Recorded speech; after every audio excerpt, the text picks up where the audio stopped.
बच्चों welcome back. आज हम पढ़ रहे हैं quantitative aspect of electrolysis. Last time हमने पढ़ लिया था कि जब इलेक्ट्रोलिसिस होगा तो प्रोडक्ट क्या बनेगा। भाई मोल्टन NaCl होगा, एक्वस NaCl होगा, कॉपर सल्फेट लिया हमने, फिर हमने इलेक्ट्रोड चेंज करी, सब पढ़ लिया हमने। लास्ट टाइम मैंने आपको बताया भी था कि नेक्स्ट टाइम हम ये पढ़ेंगे कि जब रिएक्शन हो रही है या इलेक्ट्रोलिसिस हो रहा है तो इलेक्ट्रोलिसिस होने के बाद कितना अमाउंट डिपॉजिट होगा, कोई इलेक्ट्रोड कितनी टूटेगी, कितनी गैस लिबरेट होगी, अब हमने वो फाइंड करना है।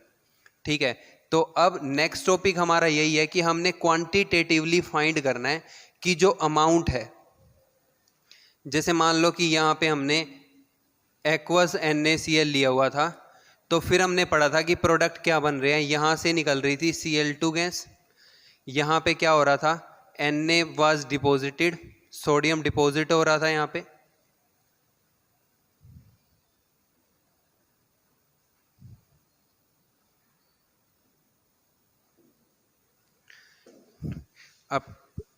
अब हमने पढ़ना क्या है, हमने क्वांटिटेटिवली पढ़ना है कि कितना ही अमाउंट ऑफ गैस यहाँ से निकलेगी या कितना सोडियम सब्स्टिट्यूट होगा जब हम यहाँ से पोटेंशियल अप्लाई कर रहे हैं। ठीक है, now next topic is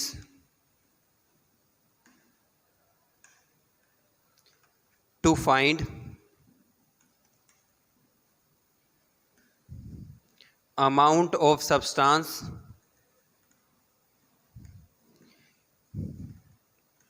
deposited or liberated,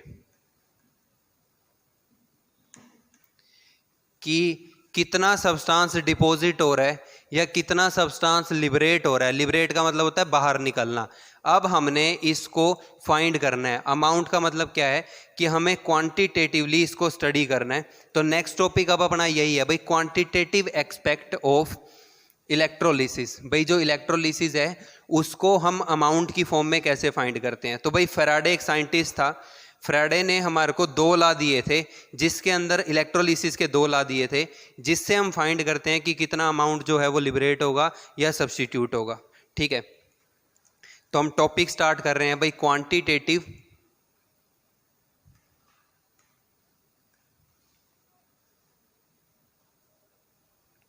quantitative aspect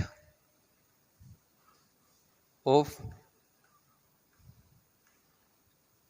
products of electrolysis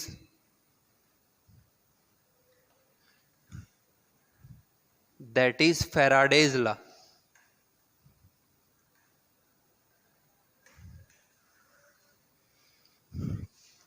अब देखो फैराडे ने 2 लॉ दिए थे, तो हम 1 बाय 1 पढ़ते हैं।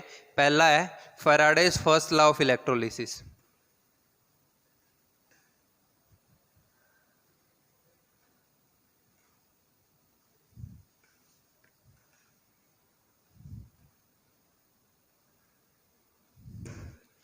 Faraday's first law of electrolysis. तो फैराडे ने हमारे को फर्स्ट लॉ में ये कहा था कि अमाउंट ऑफ सब्सटेंस को मैं रिप्रेजेंट कर रहा हूं कैपिटल Q से। ठीक है, इज डायरेक्टली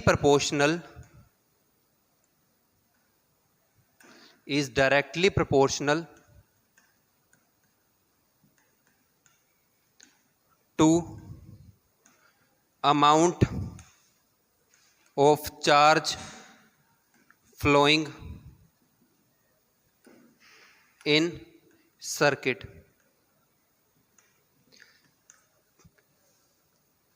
पहला लॉ हमारे को ये कहता है कि जो अमाउंट ऑफ सब्सटेंस जो है सब्स्टिट्यूट होगा या लिबरेट होगा वो डायरेक्टली प्रोपोर्शनल होगा। अमाउंट ऑफ सब्सटेंस लिख लो यहां पे, सब्स्टिट्यूटेड और liberated. Amount of substance substituted और liberated is directly proportional to amount of charge. ठीक है, अमाउंट ऑफ चार्ज फ्लोइंग, या अमाउंट ऑफ सब्सटेंस को W से रिप्रेजेंट कर लो, अमाउंट ऑफ चार्ज को मैं कैपिटल Q से रिप्रेजेंट कर रहा हूं। तो पॉइंट ये है कि जो अमाउंट ऑफ सब्सटेंस डिपॉजिट होगा या लिबरेट होगा वो डायरेक्टली प्रोपोर्शनल होगा किसके, amount of charge flowing in circuit. भाई सर्किट के अंदर या जो अपनी सेल है उसके अंदर कितना चार्ज जो है वो फ्लो कर रहा है। ठीक है, अब यहाँ पे चार्ज की जगह पे कई बार इलेक्ट्रिसिटी भी लिखा मिल जाता है, तो दोनों जो बात है वो एक ही है, आप ध्यान रख सकते हो। यहाँ से आपको ये पता लग गया कि भाई W जो है वो डायरेक्टली प्रोपोर्शनल आएगा किसके, Q के। Q क्या है, चार्ज इन कूलम। अब इसके बाद मान लो कि जैसे आप फाइंड भी करते हो चार्ज कूलम में, ये किसके इक्वल है, करंट इनटू टाइम के। I क्या है, करंट, करंट किस में, एम्पियर में, टाइम किस में, सेकंड में। आपने पढ़ा भी होगा कि कूलम कैसे बनता है, कूलम बनता है एम्पियर इनटू सेकंड। तो अब आपने एक चीज का ध्यान रखना है कि जब आप चार्ज फाइंड कर रहे हो तो चार्ज फाइंड करते हुए टाइम की यूनिट आपने क्या लेके चलनी है, सेकंड। ठीक है, करंट किस में होगा, एम्पियर में। तो आप इसको ये भी रिप्रेजेंट कर सकते हो, तो W डायरेक्टली प्रोपोर्शनल आ जाएगा किसके, I इंटू टी के, या W डायरेक्टली प्रोपोर्शनल होगा किसके, Q के। अब मैं क्या कर रहा हूं यहाँ पे, मैं प्रोपोर्शनलिटी का साइन जो है वो रिमूव कर रहा हूं। ठीक है, तो अब नेक्स्ट इसमें क्या बनेगा, W is equal to Z into Q। Z जो है ये इलेक्ट्रोकेमिकल इक्विवेलेंट है, इलेक्ट्रोकेमिकल इक्विवेलेंट है। और देखो इसका मतलब क्या है, इलेक्ट्रोकेमिकल इक्विवेलेंट होगा क्या, भाई मान लो कि जैसे मैंने चार्ज को 1 कूलम ले लिया या 1 एम्पियर फॉर 1 सेकेंड लिख लिया। जैसे Q जो है वो किसके इक्वल था, I इंटू टी के। तो I की वैल्यू मैंने 1 एम्पियर ले ली, टाइम की वैल्यू मैंने 1 सेकेंड ले ली, तो ये किसके इक्वल आ गया, 1 कूलम के। तो Z होता क्या है, जब मान लो कि भाई हम Q की वैल्यू को 1 लेके चल रहे हैं, तो उस टाइम पे हम देखते हैं कि भाई W किसके इक्वल आ जाएगा, Z के। ठीक है, when Q is equal to 1, तो Z is equal to W। इसका मतलब क्या है, Z क्या है, electrochemical equivalent, electrochemical equivalent is amount of substance deposited or liberated when 1 coulomb charge or 1 ampere current is flowing in circuit for 1 second। तो electrochemical equivalent होता क्या है, इलेक्ट्रोकेमिकल इक्विवेलेंट वो अमाउंट ऑफ सब्सटेंस है जो deposit होगा या liberate होगा, कब, जब 1 कूलम चार्ज फ्लो करेगा या 1 एम्पियर करंट फ्लो करेगा, किसके लिए, 1 सेकेंड के लिए, for 1 second in circuit is called as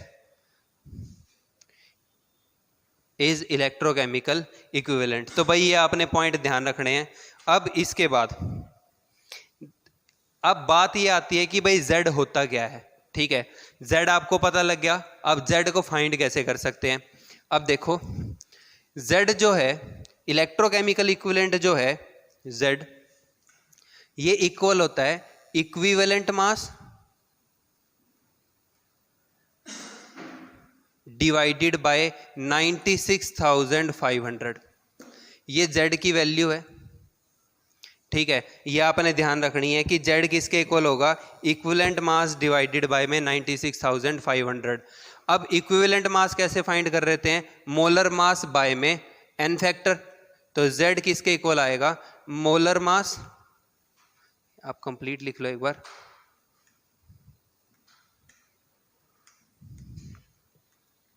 acid की बेसिसिटी, बेस की एसिडिटी और सोल्ट का एन फैक्टर इनटू में 96,500। ये इक्विवेलेंट मास का जो कंसेप्ट है ये हमने +1 में पढ़ा भी हुआ है कंसंट्रेशन टर्म में, तो आपको अगर कोई डाउट हो तो आप वहां से पढ़ सकते हो इसको पूरे टॉपिक को। वैसे डायरेक्टली फॉर्मूला अगर आपको ध्यान रखना है तो यही बनेगा, मोलर मास अपॉन में बेसिसिटी, एसिडिटी और एन फैक्टर। जैसे जैसे क्वेश्चन आ रहा होगा मैं आपको 1 बाय 1 बताता रहूंगा कि इनका मतलब क्या होता है। ठीक है, अब देखो यहां से आप जेड फाइंड कर सकते हो, आप क्यू फाइंड कर सकते हो, तो आपके पास अमाउंट आ जाएगा। अब एक बार मैं आपको बता देता हूं 1 बाय 1 ये टर्म्स हैं क्या। देखो मैं आपको एक बार बता देता हूं ये टर्म्स हैं क्या क्या। देखो बेसिसिटी का मतलब होता है number of H+ ions donated by any acid in solution. कोई भी एसिड जितने H+ आयन डोनेट करेगा सॉल्यूशन के अंदर, इसको हम क्या कहेंगे, उसकी बेसिसिटी। जैसे मान लो कि H2SO4 है, ये कितने H+ डोनेट कर सकता है, 2। तो जब इसका इक्विवेलेंट मास निकालेंगे तो ये आएगा मोलर मास बाय में 2। ठीक है, ऐसे ही मान लो कि जैसे H3PO2 है, तो इसकी बेसिसिटी जो है वो 1 है। ये आपने ध्यान रखना है भाई, ये सिर्फ एक ही एक्सेप्शन है। ऐसा नहीं है सीधा कि आपने ये देखे कि 3 H हैं और 3 H निकल जाएंगे, स्ट्रक्चर पे डिपेंड करता है। इसकी स्ट्रक्चर हम पढ़ेंगे पी ब्लॉक एलिमेंट जब पढ़ेंगे। तो अभी फिलहाल आपने ये ध्यान रखना है कि सिर्फ एक यही एक्सेप्शनल केस है जहां पे जितने H हैं उतने एसिड उतने H+ नहीं निकलेंगे, इसकी बेसिसिटी 1 है। जैसे मान लो इसकी जगह ये आ जाए ना H3PO4, तो इसकी बेसिसिटी 3 है, तो इक्विवेलेंट मास जब निकाल रहे होंगे तो वो इक्वल आ रहा होगा मोलर मास डिवाइडेड बाय में 3। ठीक है, तो ये हमारे पास मतलब था बेसिक टर्म का, बेसिसिटी का। बेसिसिटी देखते हैं एसिड की, एसिडिटी देखते हैं हम बेस की।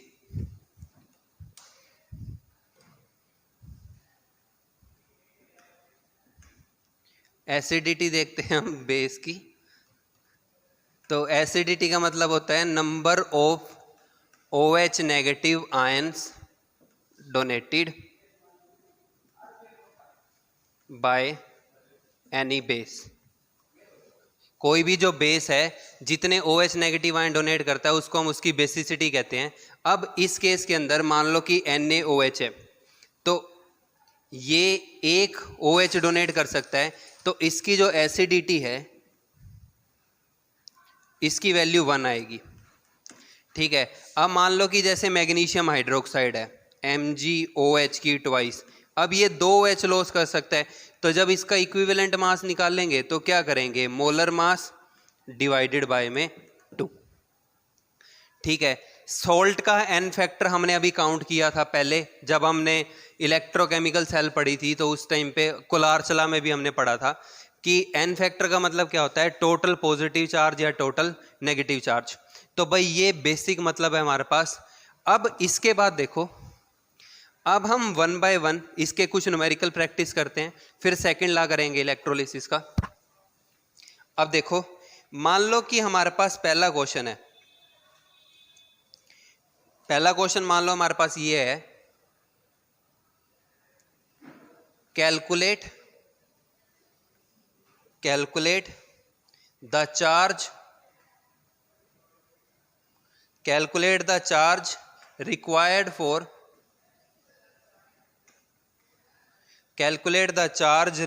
फॉर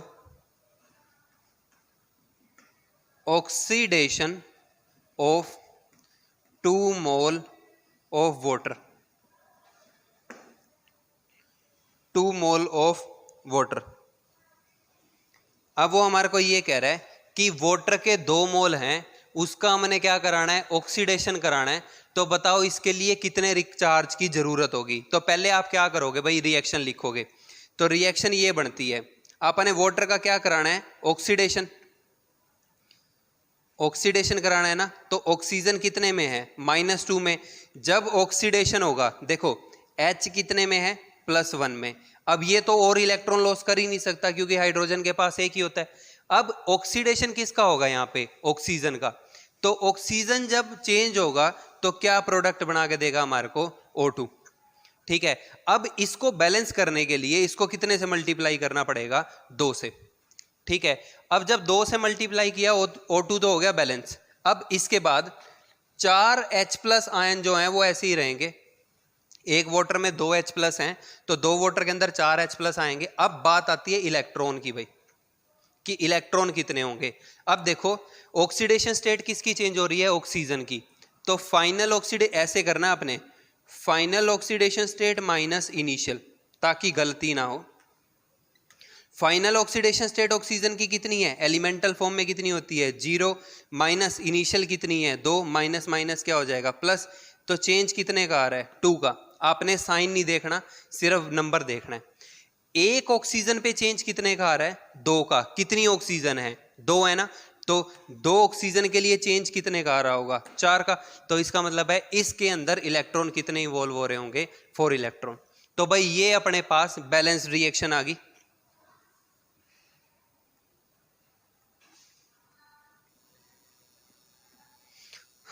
अब इसके बाद हमने स्टिक्योमेट्री पढ़ रखी है रिएक्शन की, +1 में हमने स्टिक्योमेट्री का पूरा टॉपिक पढ़ा था।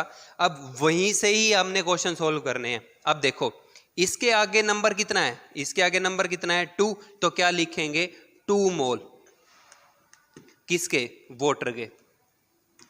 2 मोल ऑफ वाटर से ऑक्सीजन कितना बनेगा, 1 मोल।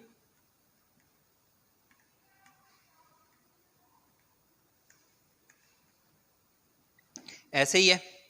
अब देखो यहां पे कितने आ गए, 4। तो 4 मोल बनेंगे किसके, H+ के। और फिर साथ में क्या बन रहा है, 4 मोल बन रहे हैं किसके, इलेक्ट्रॉन के। 4 मोल किसके बन रहे हैं, इलेक्ट्रॉन के।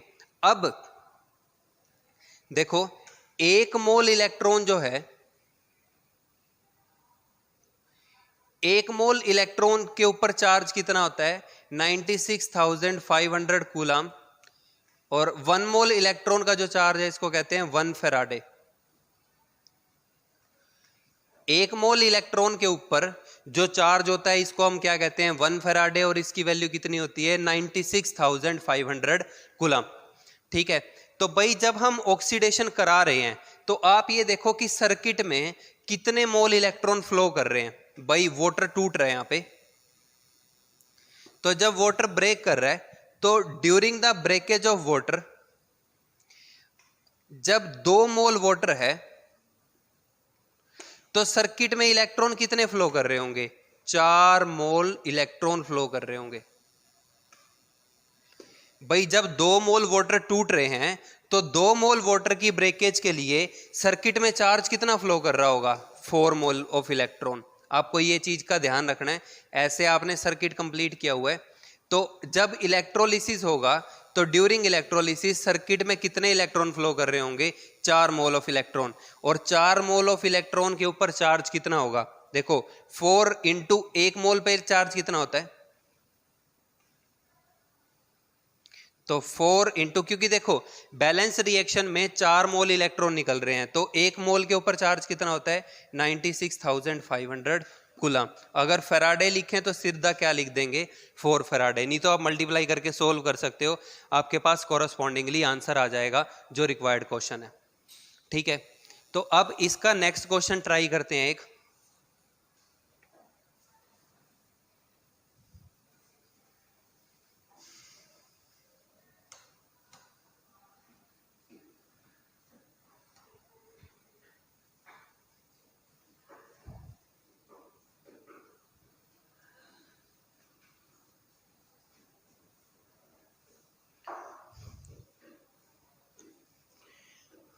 अब मान लो कि वो हमारे को ये कह रहा है कि MnO4 नेगेटिव को आपने चेंज कराना है Mn+2 में, और इसके 0.1 मोलर का आपने ले रखा है 100 ml। अब क्वेश्चन की स्टेटमेंट इसमें ये बनेगी, फाइंड अमाउंट ऑफ चार्ज, आपको अमाउंट ऑफ चार्ज निकालना है, रिक्वायर्ड फॉर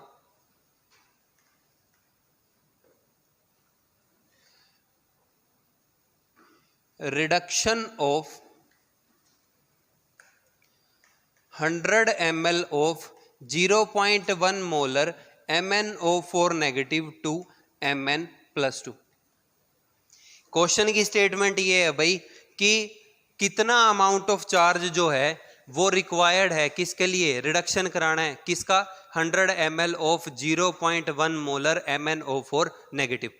अब सबसे पहला काम क्या है अपना कि आपा को चेंज देखना है कितना आ रहा है। पहले ऑक्सीडेशन स्टेट लिख लो इसकी, इसको आप रब करो एक बार, इसकी ऑक्सीडेशन स्टेट निकाल लो। तो मैग्नीज की निकालनी है तो इसको X मान लो, प्लस एक ऑक्सीजन के ऊपर -2 चार्ज, कितनी ऑक्सीजन है, 4 है, ये किसके इक्वल है, -1 के, तो X - 8 is equal to -1, X कितना आ जाएगा, +7। तो मैग्नीज MnO4 नेगेटिव में मैग्नीज पे कितना चार्ज है, +7। यहां पे मैग्नीज पे कितना चार्ज है, +2। अब देखो यहां पे भी एक मैग्नीज है, यहां पे भी एक मैग्नीज है, तो बराबर है। अब इसके बाद चेंज देखो कितने का है, तो फाइनल माइनस इनिशियल करोगे तो कितना आ जाएगा, 5। 1 ही है तो कितना आ जाएगा, 5। तो इसका मतलब क्या है कि MnO4 नेगेटिव 5 इलेक्ट्रॉन को गेन करके क्या बना देगा, Mn+2। तो यहां तक आप क्वेश्चन सोल्व करोगे। इसके बाद अब देखो, अगर हम मोल कंसेप्ट में चलें तो मोल कंसेप्ट की बात यह है कि भाई आगे नंबर क्या है, 1, तो इसका 1 मोल 5 मोल इलेक्ट्रॉन को एक्सेप्ट करके क्या करेगा, 1 मोल बनाएगा किसका, Mn+2 का। अब हमारे को उसने क्वेश्चन में ये कह रखा है कि 0.1 मोलर का 100 ml ले रखा है। अब हमने करना क्या है कि देखो हम क्वेश्चन सोल्व कर रहे हैं मोल कंसेप्ट की फॉर्म में कि भाई इसका 1 मोल इसके 5 मोल इलेक्ट्रॉन के साथ अट्रैक्ट करके Mn+2 का 1 मोल बना के दे रहा है। तो in this question what is required that we have to find the amount of MnO4 negative in 100 ml of 0.1 molar. अब हमें करना क्या पड़ेगा भाई, इस क्वेश्चन के अंदर हमें इस अमाउंट के अंदर नंबर ऑफ मोल निकालने पड़ेंगे।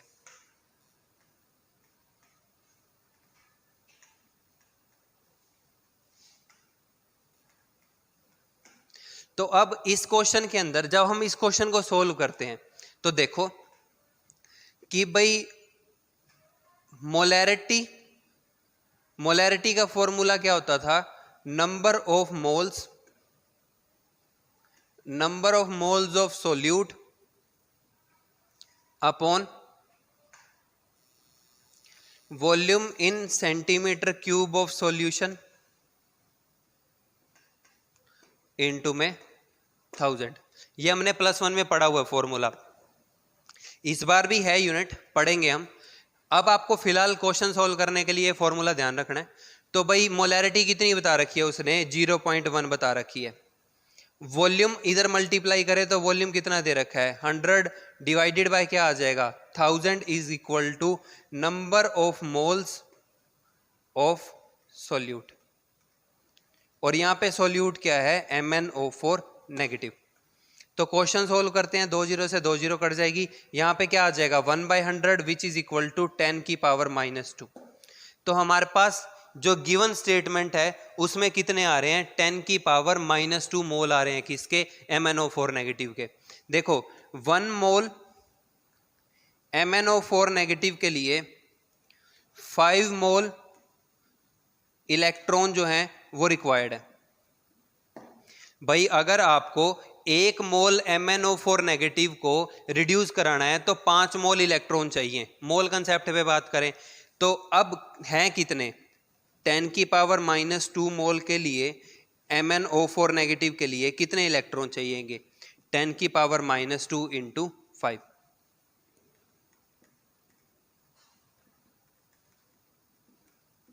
तो जब आप इसको सोल्व करते हो तो 5/100 आ जाएगा।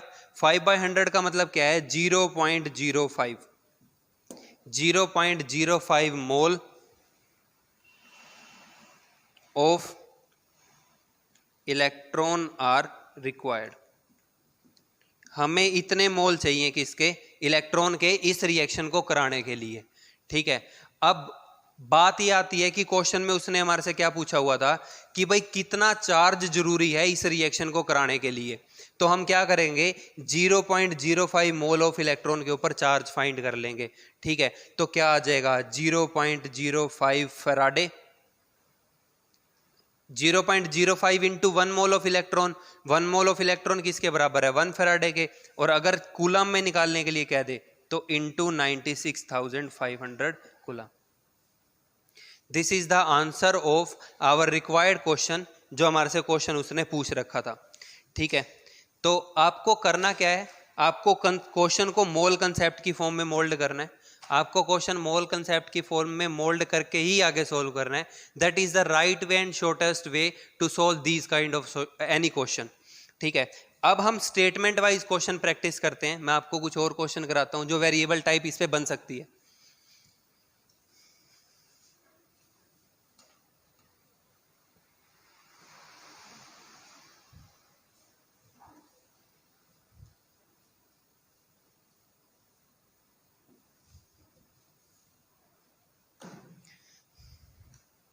मान लो कि हमारे को स्टेटमेंट गिवन है, a solution of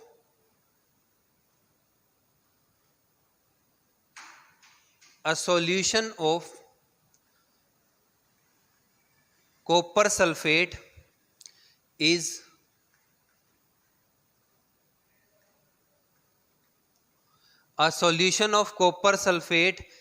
electrolyzed for 10 minutes. A solution of copper sulfate is electrolyzed for 10 minutes with a current of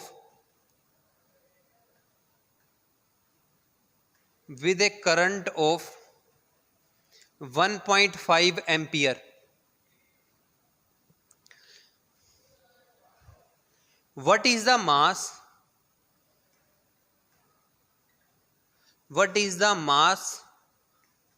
of copper deposited at cathode? वो कह रहा है कि कितना मास कॉपर का डिपॉजिट होगा कैथोड पे। Atomic mass of copper is 63.5। जो कॉपर का एटॉमिक मास है वो कितना है? 63.5 है। अब आप स्टेटमेंट को एक बार रिवाइज कर सकते हो। एक सॉल्यूशन है कॉपर सल्फेट का, और वो कह रहा है कि इसको हमने इलेक्ट्रोलाइज कराना है, इसका इलेक्ट्रोलिसिस कराना है, और जो हम 10 सेकंड के लिए 10 मिनट के लिए करंट पास करा रहे हैं, तो मतलब ये टाइम की वैल्यू है। टाइम कितना है? 10 minute with A current of 1.5 ampere. उसने करंट की वैल्यू बता रखी है, तो वो कह रहा है कि कितना मास कॉपर का डिपॉजिट होगा किस पे? कैथोड पे। मतलब हमें फाइंड क्या करना है? हमें W फाइंड करना है। W किसके इक्वल था? Z इंटू में Q के। अब भाई बात ये आती है कि भाई Z और Z किसके इक्वल लिखा था अपने? इक्विवेलेंट मास डिवाइडेड बाय में 96,500। इक्विवेलेंट मास डिवाइडेड बाय में 96,000 इंटू 500 इंटू क्यू कैसे निकाल रहे थे? करंट इंटू टाइम, और टाइम किस में चाहिए था भाई आपा को? सेकंड में। तो जो अमाउंट आएगा W वो किस में आएगा? ग्राम में। ये यूनिट कन्वर्जन ही ऐसे है। करंट किस में होना चाहिए? एम्पियर में होना चाहिए। टाइम किस में होना चाहिए? सेकंड में। तो ही कूलम बनेगा यहाँ पे। ठीक है, अब इस केस के अंदर आप 1 बाय 1 करके सारी वैल्यूज पुट कर दो।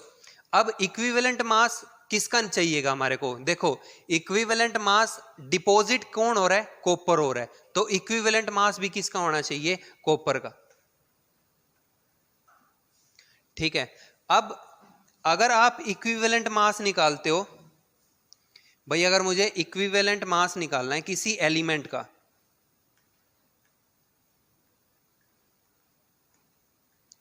तो इक्विवेलेंट मास ऑफ एलिमेंट का मतलब होता है एटॉमिक मास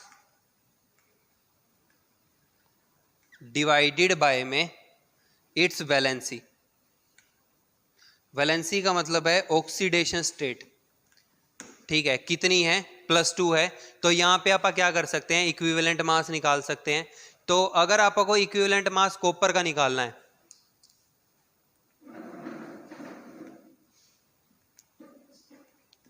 तो एटॉमिक मास इसका कितना है, 63.5 है, और इसकी वैलेंसी कितनी है, 2 है। भाई देखो कॉपर सल्फेट में कॉपर के ऊपर चार्ज कितना है, +2 है, तो इक्विवेलेंट मास ऑफ कॉपर किसके बराबर आना चाहिए, 63.5 डिवाइडेड बाय 2 के।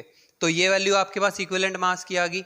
आपको क्या करना है, टाइम को सेकंड में कन्वर्ट करना है, वो हम यहाँ पे कन्वर्ट कर देंगे। तो equivalent mass 63.5 by 2 into 96,500 into current की value 1.5 ampere into time second में कन्वर्ट करोगे तो 10 इंटू 60, ठीक है। या आप ऐसे भी कर सकते हो कि चार्ज को अलग से फाइंड कर लो, charge is equal to current into time 1.5 into में 10 इंटू में 60, तो ये आपके पास आ जाएगा 900 कूलम। तो चार्ज की वैल्यू कितनी आ रही है अपने पास, 900 कूलम। आप डायरेक्टली इसको लिख सकते हो, मैं इसको यहीं पे लिख रहा हूं 900, 2 जीरो से ये 2 जीरो कैंसिल हो जाएंगी, ठीक है। अब आपको क्या करना है, आपको ये सोल्व करना है क्वेश्चन। जब आप इसको सोल्व कर रहे हो तो आफ्टर सोल्विंग आपके पास जो वैल्यू आ रही होगी, आपके पास वैल्यू बनेगी इसकी 0.29, अप्रोक्सीमेटली 0.29 ग्राम। आप सोल्व करके देख सकते हो, आपके पास अप्रोक्सीमेट वैल्यू आ जाएगी किसकी, जो हमारे पास अमाउंट डिपॉजिट होगा किसका, कॉपर का, for the revolution of that amount of charge in circuit, ठीक है। अब इसके बाद अगर आप इस पे से और कोई भी क्वेश्चन ट्राई करते हो, आपको ये सारे लॉजिक ध्यान रखने हैं। ये आपको ध्यान रखना है कि कोई भी एलिमेंट है तो उसका इक्विवेलेंट मास का फॉर्मूला ये बनेगा आपके पास, ठीक है। अब मान लो कि आपके पास क्वेश्चन, अगर स्टेटमेंट में वो हमारे को ये कह रहा है कि भाई how many Coulomb's of electricity is required for, कितनी इलेक्ट्रिसिटी रिक्वायर्ड होगी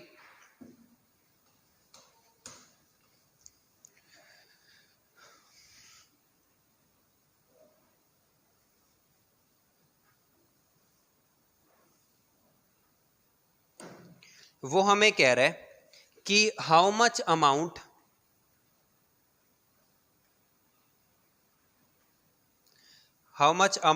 of charge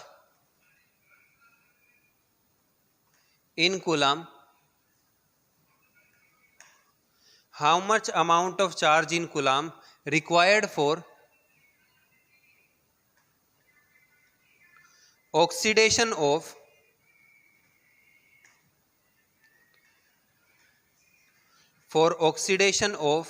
1 mole of FeO to Fe2O3। वो कह रहा है कि कितने चार्ज की जरूरत पड़ेगी FeO को Fe2O3 में कन्वर्ट कराने के लिए, ठीक है। अब इस केस के अंदर आप सबसे पहले तो रिएक्शन को लिखो, ये हमारे पास रिएक्शन को बैलेंस करके लिखो।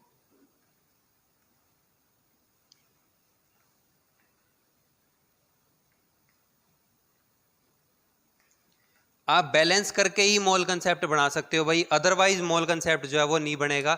यहाँ पे एक आयरन है, वहां पे 2 है, आंसर गलत ही आएगा। सबसे पहले करना क्या है, सबसे पहले इस क्वेश्चन को आपको बैलेंस करना है, और बैलेंसिंग करने के लिए आपने एक चीज का ध्यान रखना है कि दोनों साइड मल्टीप्लाई ऐसे करो कि सेम आ जाए सब कुछ, ठीक है। यहाँ पे इस केस के अंदर एक आयरन है, यहाँ पे 2 आयरन है। अब ऑक्सीडेशन स्टेट चेंज किसकी हो रही है, आयरन की, आपको बाकी भी देखने की जरूरत नहीं है।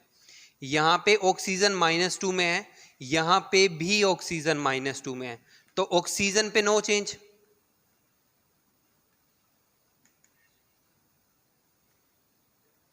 ऑक्सीजन पे कोई चेंज नहीं आ रहा। चेंज किसकी ऑक्सीडेशन स्टेट में हो रहा है? आयरन की में। यहां पे आयरन कितने में था? +2 में। यहां पे आयरन कितने में है? +3 में। फाइंड करके देख लेना। ठीक है, आपको करना क्या है कि जिसकी ऑक्सीडेशन स्टेट चेंज हो रही है उसको बैलेंस करो। Balance that first element whose oxidation state is changing।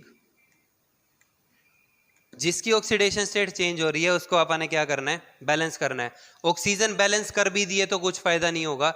आपको क्या देखना है? जिसकी ऑक्सीडेशन स्टेट चेंज हो रही है उसी को बैलेंस करो। क्वेश्चन को सोल्व करने का शॉर्टकट यही है। अब मैं क्या करता हूं, मैं यहां पे 1/2 कर रहा हूं। मैंने यहां 1/2 कर दिया तो ये आधा मॉलिक्यूल है, या आप क्या कर सकते हो, इसके आगे 2 लिख सकते हो। तो दोनों साइड 2-2 आयरन हो गए। अब +2 से +3 चेंज कितना आ रहा है? 3 - 2 1 का आ रहा है। कितने हैं? देखो यहाँ पे आयरन कितने हैं? 2 है ना, तो इनटू क्या कर दोगे? 2। तो चेंज कितने का आ रहा है? 2 का। ठीक है, तो इसका मतलब क्या है कि +2 से +3 गया तो कितने इलेक्ट्रॉन लॉस होंगे? 2 होंगे। अब 2 मोल कितने इलेक्ट्रॉन लॉस हो रहे हैं? 2 मोल इलेक्ट्रॉन लॉस हो रहे हैं। ठीक है, अब क्वेश्चन में उसने क्या पूछा हुआ है कि 1 मोल FeO को Fe2O3 में कन्वर्ट करने के लिए कितना चार्ज चाहिए? 2 मोल FeO के लिए तो चाहिए 2 मोल इलेक्ट्रॉन। 1 मोल के लिए कितना चाहिए होगा? 1 मोल इलेक्ट्रॉन। तो 1 मोल electron is required. 1 mole electron का मतलब क्या है? 1 फैराडे या 96,500 कूलम। तो ये जो क्वेश्चन है, इस क्वेश्चन का जो गिवन आंसर है वो ये आएगा। ठीक है, अब इसके बाद इससे रिलेटिवली नेक्स्ट क्वेश्चन जो है वो आप प्रैक्टिस कर सकते हो। वो यहाँ पे क्वेश्चन जो है वो आपसे अमाउंट ऑफ गैस पे भी पूछे जा सकते हैं। तो देखो,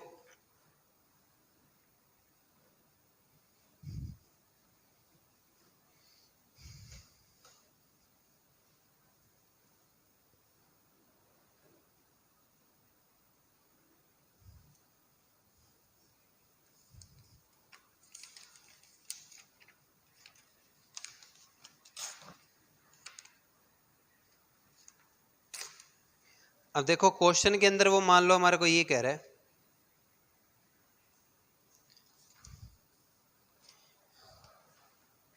in the electrolysis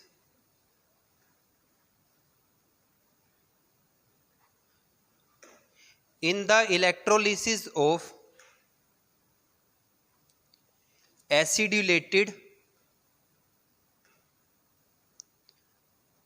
acidulated water, that is acidified water। मतलब जिस वाटर के अंदर थोड़ा सा एसिड है, it is desired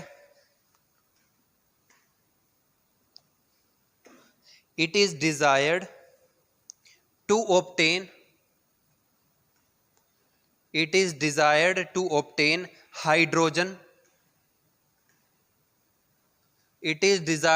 obtain hydrogen at the rate of 1 centimetre cube या 1 cc। जहां cc लिखा मिल जाए इसका मतलब सेंटीमीटर क्यूब है, पर सेकेंड एट NTP कंडीशन। वो कह रहा है कि जो रेट है जो ऑब्टेन हो रहा है वो 1 cc 1 सेंटीमीटर क्यूब पर सेकेंड है। किस पे? NTP कंडीशन के ऊपर। फिर क्वेश्चन में वो कह रहा है कि what should be the current past. उस टाइम पे कितना करंट जो है वो पास हो रहा होगा। ठीक है, अब देखो इस केस के अंदर आप इसको पिक्चराइज कर सकते हो। क्वेश्चन के अंदर वो हमारे को ये कह रहा है कि कंटेनर है, कंटेनर के अंदर आपा ने एसिडिफाइड वाटर लिया हुआ है। वैसे ही 2 इलेक्ट्रोड लगे हुए होंगे, पॉजिटिव नेगेटिव। अब इस केस के अंदर जहां पे इधर ये एनोड है, इस पे क्या होता है ऑक्सीडेशन, और ये कैथोड है, इस पे क्या होगा रिडक्शन। ठीक है, तो यहां पे अगर मान लो खाली वाटर की बात करें तो यहां तो निकलेगी ऑक्सीजन गैस, क्योंकि यहां पे क्या प्रेजेंट होगा OH नेगेटिव। ठीक है, अब यहां पे क्या लिबरेट हो रहा होगा H2 गैस, और H2 गैस जब लिबरेट हो रही है कहां पे हो रही है कैथोड पे। तो अब वो हमारे को ये कह रहा है कि इलेक्ट्रोलिसिस कराना है अपन ने, और हाइड्रोजन गैस लिबरेट हो रही है 1 सेंटीमीटर क्यूब 1 सेकंड में। तो कह रहा है कि कितना करंट इसके लिए पास कराना पड़ेगा, मतलब आपको करंट की वैल्यू फाइंड करनी है। अब देखो कंटेनर के अंदर क्या प्रेजेंट है H प्लस और OH नेगेटिव। तो H2 गैस निकलेगी कैसे, जब दो H प्लस आयन दो इलेक्ट्रॉन को एक्सेप्ट करके क्या बना रहे होंगे H2 गैस। ठीक है, तो भाई ये बैलेंस रिएक्शन है। तो अगर मैं मोल कंसेप्ट से बात करूं तो इसके दो मोल इलेक्ट्रॉन के साथ क्या बना के देंगे 1 मोल किसका H2 का। भाई 2 मोल किसके H प्लस के, 2 मोल इलेक्ट्रॉन के साथ क्या बना के देंगे 1 मोल ऑफ H2, या 22,400 सेंटीमीटर क्यूब एट NTP या STP। ये अपन ने मोल कंसेप्ट में पढ़ा भी हुआ है कि 1 मोल किसके बराबर होता है 22,400 सेंटीमीटर क्यूब के बराबर होता है किस पे NTP पे या STP के ऊपर। अब देखो, अब वो हमारे को ये कह रहा है कि 2 मोल इलेक्ट्रॉन का मतलब क्या है 2 फेराडे, या 2 × 96,500 कूलम। भाई इतने चार्ज से तो इतनी गैस निकलती है। ठीक है, अब वो हमारे को ये कह रहा है कि आपको कितना करंट पास कराना पड़ेगा कि भाई इतनी गैस वहां से निकल जाए। तो पहले मैं क्या करता हूं, मैं चार्ज फाइंड कर लेता हूं, and then corresponding to that charge I will find the value of current flowing in the circuit.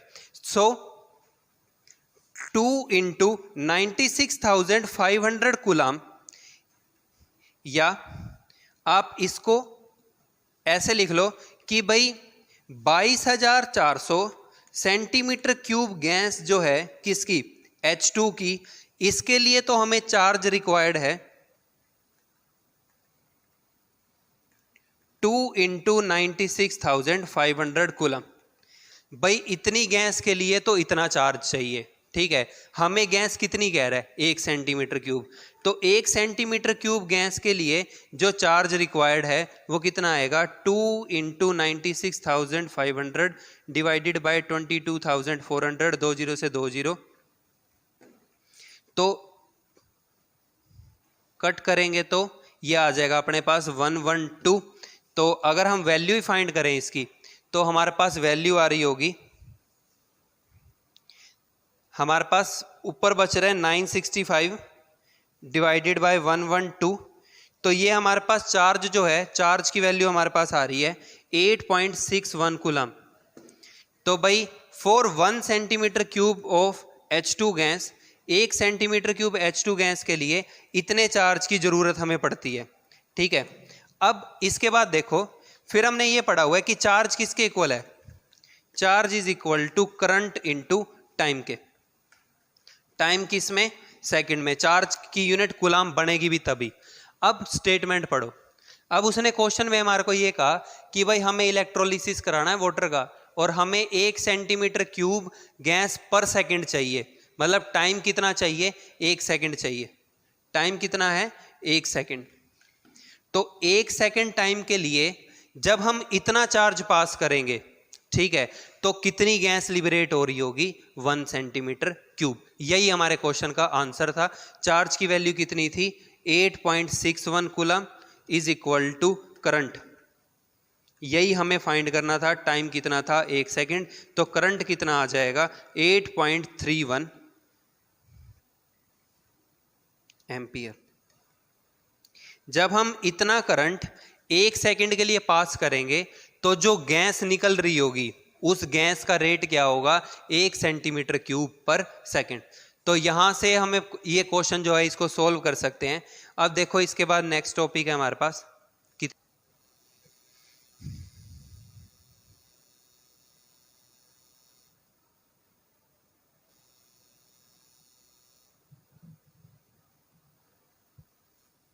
अब देखो इसके बाद नेक्स्ट टॉपिक है हमारे पास Faraday's second law of electrolysis.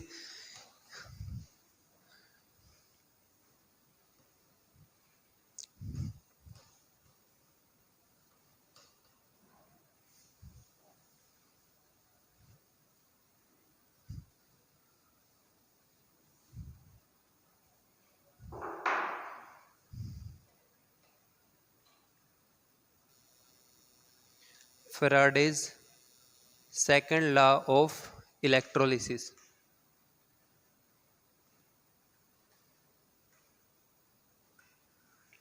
अब देखो Faraday's second law of electrolysis हमारे को ये कहता है when the same amount of electricity or charge when the same amount of electricity or charge is passing from solutions connected in series of different electrolytes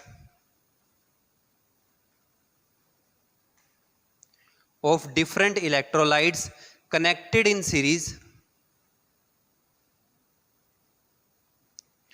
जब हम same amount of charge पास कर रहे हैं दो डिफरेंट सॉल्यूशन से या दो से ज़्यादा डिफरेंट सॉल्यूशन से जो आपस में सीरीज में कनेक्टेड हैं, the mass of substance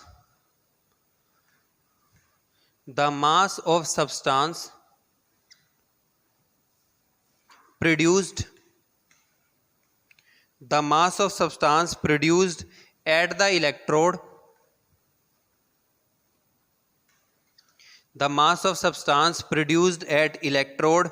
are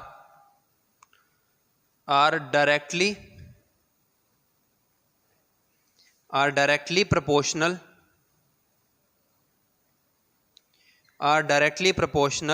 to their equivalent mass, अब देखो इसका मतलब क्या है, स्टेटमेंट पढ़ो।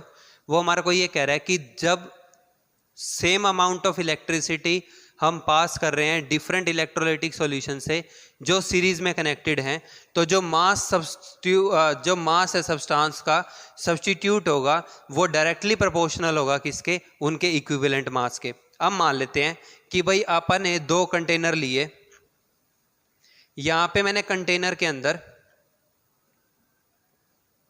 यहां पे मैंने जिंक सल्फेट का सॉल्यूशन ले लिया, ठीक है। यहां पे मैंने दो इलेक्ट्रोड लगा दिए,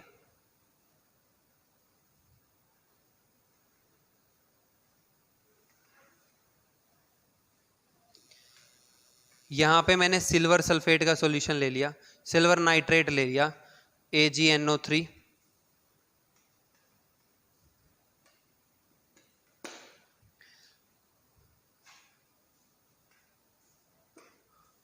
पॉजिटिव नेगेटिव, ये दो सॉल्यूशंस हैं।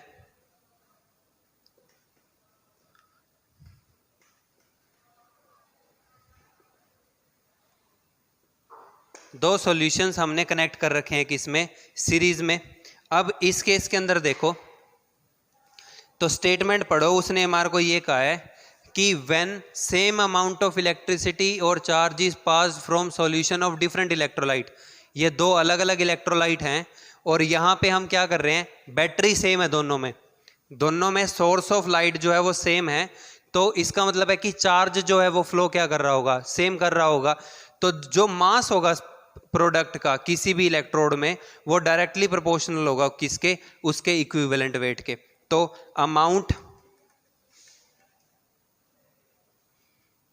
सब्स्टिट्यूटेड और liberated at any electrode is directly proportional to its equivalent mass.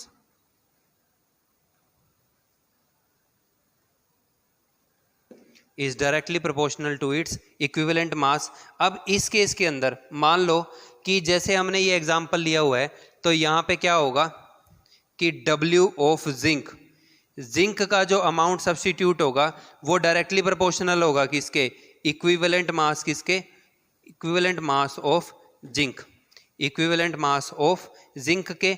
अब ऐसे ही अगर W ऑफ सिल्वर देखें हम, जिंक मेटल सिल्वर मेटल, तो W ऑफ जिंक जो है वो डायरेक्टली प्रोपोर्शनल होगा किसके, इक्विवेलेंट वेट ऑफ सिल्वर के, इक्विवेलेंट वेट ऑफ सिल्वर के। दोनों को डिवाइड कर दो, ठीक है, प्रोपोर्शनैलिटी को हटा के कांस्टेंट लगा लो, डिवाइड कर दो तो दोनों कांस्टेंट जो है वो कैंसिल हो जाएंगे। तो हमारे पास नेट रिलेशन क्या बनेगा, नेट रिलेशन हमारे पास ये आ रहा होगा इस केस के अंदर कि W of zinc upon W of silver is equal to equivalent weight of zinc upon equivalent weight of silver. आप ऐसे ही कंटिन्यू भी कर सकते हो, और भी हो सकता है, ठीक है। यहां से ये बन सकता है W of zinc by equivalent weight of zinc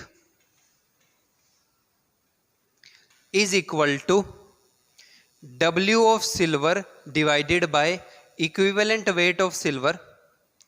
ऐसे ही मान लो कि कोई तीसरा सॉल्यूशन था, तीसरा सॉल्यूशन मान लो कि कॉपर का है, तो W of copper upon equivalent weight of copper जो है ये हमेशा फैक्टर क्या रहेंगे, सेम रहेंगे, ठीक है।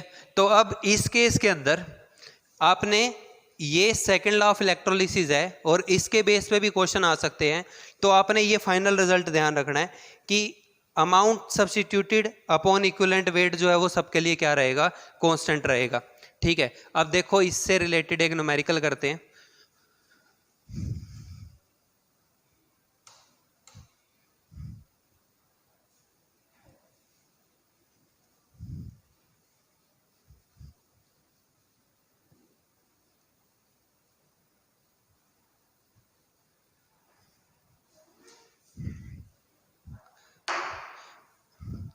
अब मान लो कि हमारे पास क्वेश्चन है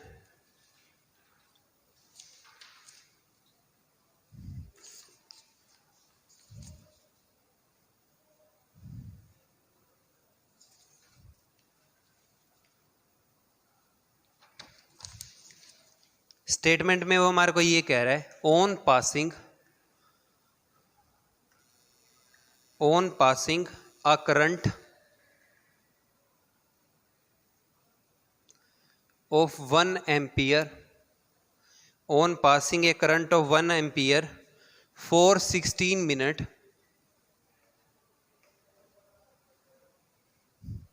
on passing a current of 1 ampere for 16 minutes,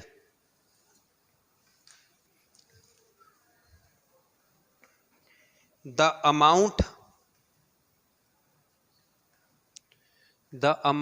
of copper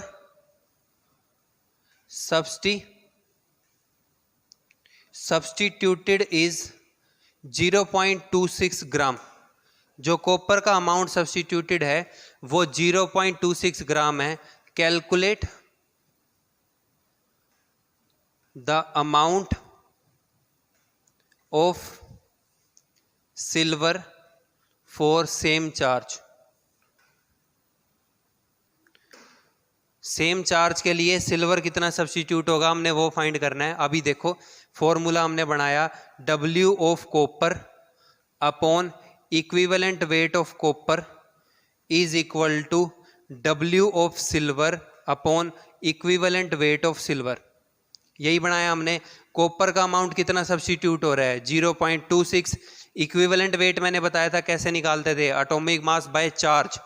copper पे कितना चार्ज होता है +2, कॉपर सल्फेट में तो 63.5 बाय 2 करोगे वो ऊपर जाके multiply is equal to W of silver upon equivalent कितना होगा, इसका मास होता है सिल्वर का मास 107.9। 107.9 क्वेश्चन सोल्व करने के लिए 108 ले लेते हैं। आप कैलकुलेशन करके देख लेना and after calculation you will find the value of W। ठीक है, तो भाई यहाँ तक हमारा जो इलेक्ट्रोलिसिस का पोर्शन है वो ख़त्म होता है। हमारे 3 सेक्शन हो चुके हैं ये यूनिट के। हमने इलेक्ट्रोकेमिकल सेल पढ़ लिया, इलेक्ट्रिकल कंडक्टेंस पढ़ लिया और हमने इलेक्ट्रोलिसिस पढ़ लिया। अब हमारा रहता है बैटरी का, जो हम नेक्स्ट टाइम पढ़ेंगे। अब आपको इसके जो क्वेश्चन है वो प्रैक्टिस करके देखने हैं। तब तक पढ़ते रहो, रिवाइज करते रहो। Thank you.